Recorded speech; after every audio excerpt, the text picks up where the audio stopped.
पंचवार्षिक निवडणूक 2024 या निवडणुकीच्या निमित्ताने आपल्या तालुक्याचे माननीय आमदार दिलीप काकाजी बनकर तसेच त्यांच्याबरोबर उपस्थित असलेले सर्व मान्यवर या सर्वांचे मी आपल्या आंतरवेली ग्रामस्थांच्या वतीने आपल्या आंतरवेली गावामध्ये सर्वांचं स्वागत करतो ग्रामस्थांच्या वतीने। आणि आंतरवेलीच्या बाबतीत दोन शब्द सांगतो काकाजी, आंतरवेली वरती तुमचं फार प्रेम आहे पहिल्यापासून आणि आंतरवेलीत जेवढे जास्त विकास कामं झाले तुमच्या माध्यमातून झालेले आहे। त्यानंतर आंतरवेलीचा मला एक असा अभिमान आहे की आंतरवेली गाव हे प्रत्येक कोणत्याही कार्यक्रमात अतिशय कोणतेही काम असतो पुढाकाराने तर एक अनुभव सांगायचा लोकसभेचा आमचा 80% मतदान झालं आंतरवेली गावामध्ये। त्यामुळे मी सर्व ग्रामस्थांना हेच विनंती करेन की यावेळेस सुद्धा सर्वांनी एकत्र येऊन खूप मोठं चांगलं काम काकाजींच्या पाठीमागे उभं करून आणि त्यांना प्रचंड मतदान आपण गावातून घ्यायचं आहे ही सर्व ग्रामस्थांना आपली विनंती आहे। तसेच यानंतर एक महत्त्वाचा विषय काकाजी आणि तो मी मानतोय धार्मिक विषय की आमची बाबाजींची कर्मचारी आहे तिचं काम थांबलेलं आहे। आपण 100% आमदार होणारे आमदार झाल्यानंतर आपण आंतरवेलीमध्ये पहिले ते बाबाजींचं प्राण मुक्ती प्राण प्रतिष्ठा दिलं आहे की आपल्या हस्ते आपण येऊन संपन्न करावं असं मी ग्रामस्थांच्या वतीने विनंती करतो। यानंतर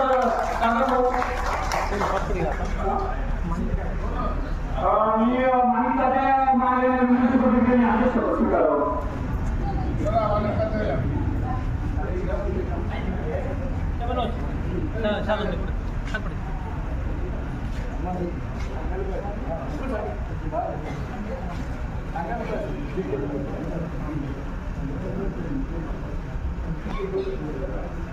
तर आता जे मिलिंद काकांनी सूचना दिली याला मी अनुमोदन देत आहे। काकांचा सत्कार जगन्नाथ महादेव आणि शंकरबाबा यांनी त्या विद्यालयाला विनंती करतो।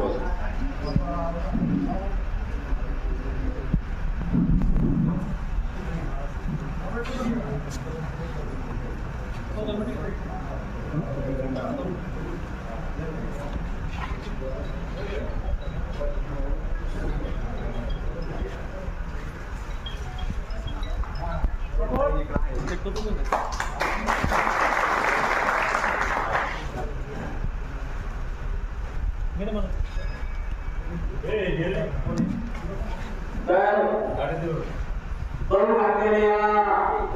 2024च्या सार्वत्रिक निवडणुका महायुतीचे अधिकृत उमेदवार आपले निफाड तालुक्याचे लोकप्रिय आमदार दिलीप काका बनकर आज आंतरवेली गावात प्रचारात आले आहे। ज्यावेळी काकाजी 2019 ला आमदार झाले काकांकडे आम्ही प्रस्ताव घेऊन गेलो आम्हाला तो गोळाचा रस्ता पाहिजे तो गोळाचा रस्ता काकाजींनी करून दिला। त्यानंतर आम्ही दुसरं काम ते पुलाचं घेऊन गेलो 20-25 वर्षापासून हा पूल अबाधित होता करण्यापासून काकांनी 50 लाख रुपये पूल पूर्ण केला। तिसरं काम आम्ही बाबासाहेबांच्या समाज मंदिर राजवाड्याकडे गेलो तिथे आम्हाला 10 लाखाचं काम काकाजींनी मंजूर करून दिलं। चौथा प्रश्न होता आमच्या गावाला वाचनालय पाहिजे तर वाचनालयाचं काम काकाजींनी 10 लाखाचं मंजूर करून दिलं। वणीरोडकडील रस्ता ज्या लोकांना पावसाळ्यात जाण्यासाठी अडचण होत होती तो 10 लाखाचा काकाजींनी रस्ता आम्हाला करून दिला। जनजीवन जे असेल त्या जनजीवनासाठी काकाजींच्या शिफारशीनुसार आपण 66 लाखाचं जनजीवनाचं काम केलं।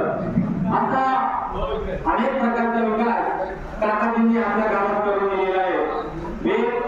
आपल्या वेगळं असं नेतृत्व आणि आपण बघतो की सरकारच्या योजनांचा भर चालू आहे।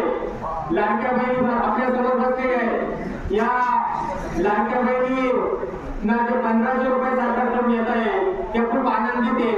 आज संपूर्ण महाराष्ट्रातून लाडक्या बहिणी संपूर्ण महायुतीच्या उमेदवारांच्या वतीने होतोय। आज आपल्याला काकांना प्रचंड मताने विजय करायचे मागील वेळेस आपण 100 मतांचं काकांना अंतरवेली गावातून दिलं होतं यावेळी आपल्याला 300 किंवा 400 मतांचं लीड या अंतरवेली गावातून आपल्याला 1200 मतदारांपैकी घ्यायचं आहे। तारखेला आपण सर्वजण मतदानाला येऊ. या खिडकीत मतदान राहील. या खिडकीत कसं तुम्ही या फुलाकडे बघा आणि बटन दाबा. आपण काकाला मतदान होईल एवढी माहिती देतो आणि माझी दोन शब्द